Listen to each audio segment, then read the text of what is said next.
ಇದೇ ತಿಂಗಳು Pakistan sponsor terrorist ಪಹಲ್ಗಾವ್ನಲ್ಲಿ ನಮ್ಮ ಭಾರತದ 26 ಜನರನ್ನು ಹತ್ಯೆ ಮಾಡಿದ್ದನ್ನು ನಾನು ಕಡಾಖಂಡಿತವಾಗಿ ಖಂಡಿಸ್ತೇನೆ.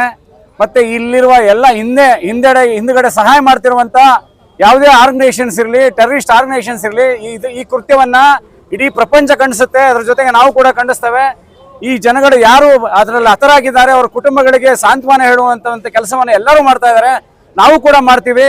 ನಮ್ಮ ಈ ಸಂದರ್ಭದಲ್ಲಿ ಭಾರತದ ಅಖಂಡತೆ ಮತ್ತು ಏಕತೆಯನ್ನು ಎತ್ತಿ ಹಿಡಿಯುವಂಥ ಕೆಲಸವನ್ನು ಇಡೀ ದೇಶದ ಜನ ಮಾಡಬೇಕು ಅಂತ ಅವರಲ್ಲಿ ಕಳಕಳಿಯ ಮನವಿಯನ್ನು ಮಾಡ್ತಾ ಇದ್ದಾನೆ. ಪಾಕಿಸ್ತಾನದ ಬಿಲಾವಲ್ ಭುಟ್ಟೋ ಅವರು ಭಾಳ ಎಕ್ಸೈಟ್ ಆಗಿ ದೇಶದ ಜನತೆಯನ್ನು, ಪಾಕಿಸ್ತಾನ ಜನರನ್ನು ಎತ್ತು ಕಟ್ಟುವಂಥ ಕೆಲಸವನ್ನು ಕೂಡ ಮಾಡ್ತಾ ಇದ್ದಾರೆ. ಇದು ಒಬ್ಬ ನಾಯಕನಿಗೆ ಇರುವಂಥ ಗುಣಗಳಲ್ಲ ಇವು. ಯಾವಾಗಲೂ ದೇಶಗಳ ಬಗ್ಗೆ ಬೆಸಿಬೇಕು, ಪ್ರೀತಿ ವಿಶ್ವಾಸವನ್ನು ಹುಟ್ಟುಹಾಕಬೇಕು. ಪಾಕಿಸ್ತಾನ ಇಂಡಿಯಾ ನಡುವೆ ಒಳ್ಳೆ ಸೌಹಾರ್ದ ಸಂಬಂಧವನ್ನು ಇಟ್ಕೊಳ್ಳುವಂಥ ಸಂದರ್ಭದಲ್ಲಿ ಬಿಲಾವಲ್ ಭುಟ್ಟೋ ಅವರು ಮಾತಾಡಿದ್ದನ್ನು ಕೂಡ ನಾನು ಈ ಸಂದರ್ಭದಲ್ಲಿ ಖಂಡಿಸ್ತೇನೆ.